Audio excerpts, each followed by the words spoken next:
This video is about the basic formulas within Google Sheets. So typically what one would have to do is click the cell where you'd want that formula to take place and then come up here and type out the equal sign and the name for the formula and then the range. And it used to be a lot more clunky. Now Google's made it super easy. Highlight where you want your answer. So in this situation, the average of this range. We're going to come over to this sigma sign here.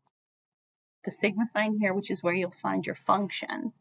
And in this situation, again, average. So once I click that, you can see that a lot of the work's been done for me. Equal, average, and then the values are in here waiting for me to tell them. And it says use the arrow keys to select your range. So, and this gives you some hints down here of what they're looking for.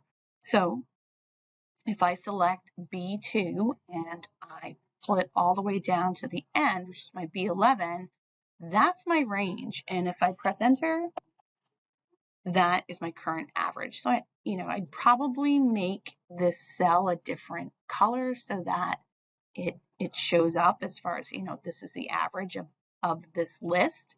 But let's just prove it. So in real time, if this student 3 went from a 55 to a 95, then that average should change. And it does. So this will keep your answers current. So it's pretty good. So again, this works the same way.